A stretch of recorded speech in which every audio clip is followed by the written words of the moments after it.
to all of a sudden have to be asking for handouts from everybody. Can't give your child what you want to give them. Certainly there was nothing for me. Nights I've gone to bed, oh my God, I went $5 over. I better be careful, there's 2 more weeks to go till the end of the month. I would like to have a roof over my head, that's all I can say. Please excuse the interruption. Following students, please come to the office. Tommy Rosenthal, Andrew Friedman. Is it gonna be on like, is this on like TV or something?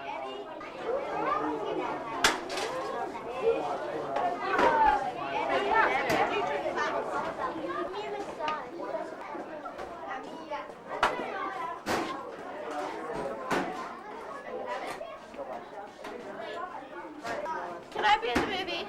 Yeah. I can?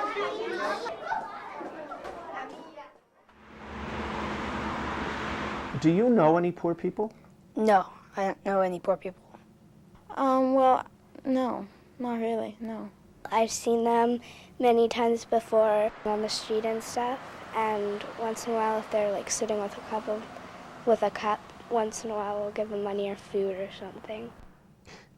Do you think there's a lot of Jewish poor people in Vancouver? I don't think there's that much, but I know there are some. Like, there's not many reasons why you would have a kosher food bank otherwise. Do you know any poor Jewish people? I don't think I know any poor Jewish people, but there might be some.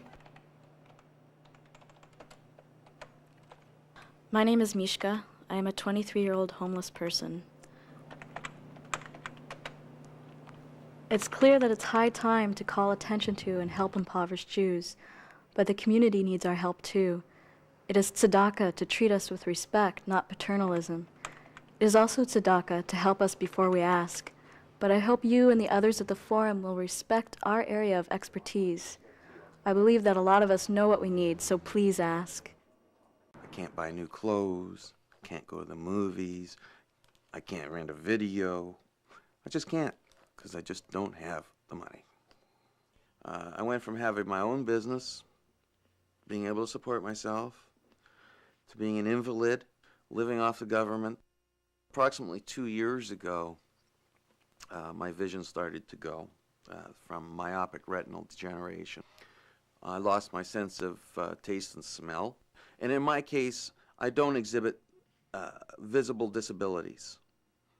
I do not sound like I'm disabled, which really gives me a lot of difficulty. You can be poor and be working. I particularly had a very active life. I was very highly regarded in the community. There's some plaques on my wall there from Temple Road of Shalom for fundraising, and I was vice principal at a very young age. And then all of a sudden, you come to this, and it seems to just happen in the snap of a finger.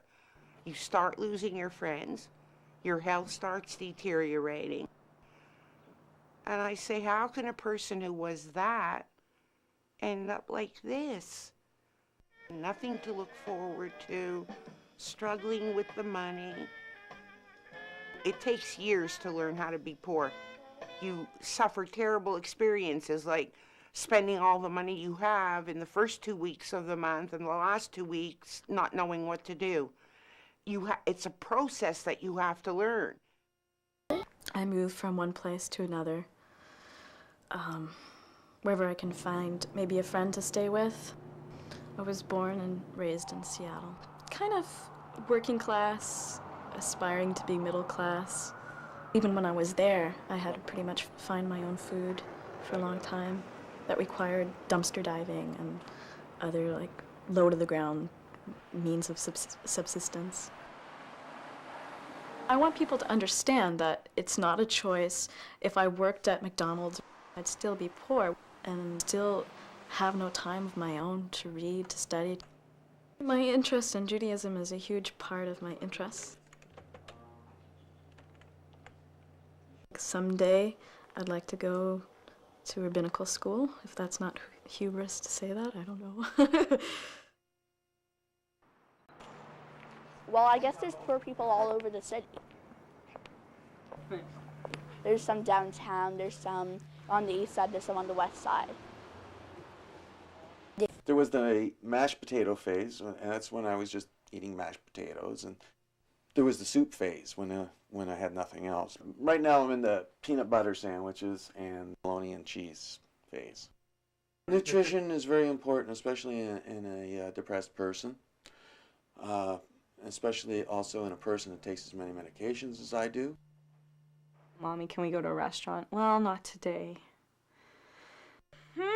Is she in her closet? Even something as small as a chocolate bar is extremely frustrating. You know, and then you have to be careful the words you use around it because it goes to unwanted ears. Mommy, can we get a treat when we're at Safeway? And I say, no, we don't have the money to pay for this right now. Because then what happens is she goes to somebody else and says, Mommy doesn't have any money for food or treats. I chose my words more carefully, like, you know what, I just don't think so at this time. Here is Dolly. I'm eligible for food bank packages. I can't bring myself to go and stand in line at the JCC because too many people know who I am. It's too hard. There was a point I was getting Meals on Wheels, and to tell you the truth, they were not so good, but what I was eating on my own, they were better.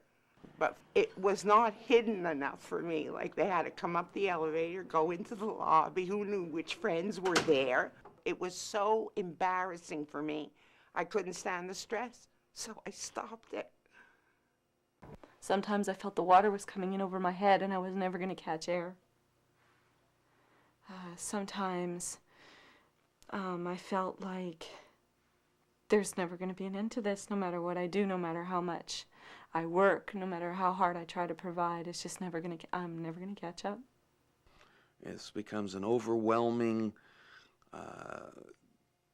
desire to do nothing, to be non-existent, basically to dig a hole, crawl in, cover it up. You withdraw, at least in my case, you withdraw from society, you withdraw from relationships. Basically, you look inwards. I can't believe how young I've stayed mentally due to the fact that I'm so depressed most of the time and so lonely.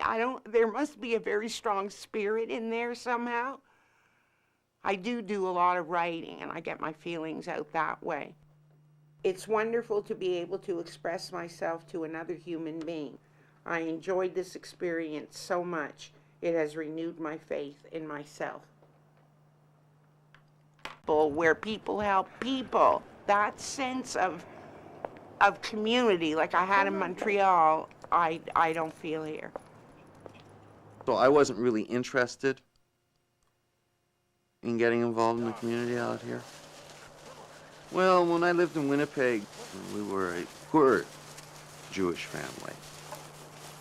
My feeling has always been that, you know, I was an unwanted Jew. I was born on, lived on the wrong side of the tracks. I didn't have a lot of money, so why would I go now? Because they would just turn me away anyways. The conception that Jews are rich, I think, is held by other Jews, that at least we're well off enough where this wouldn't happen in our community where someone would be homeless. That's not my culture, that's not my community. There's no homeless people here. I was never raised with that. And it's not true. I know many homeless Jews. I know many that have to keep moving because they can't find work and they can't find a place to live. And it hurts to not be able to connect to other Jews. Everything in this community involves donating or paying out to do it. You know, it's not possible to be poor and be a part of this community, and it's not forgivable. Like, there's just no breaks.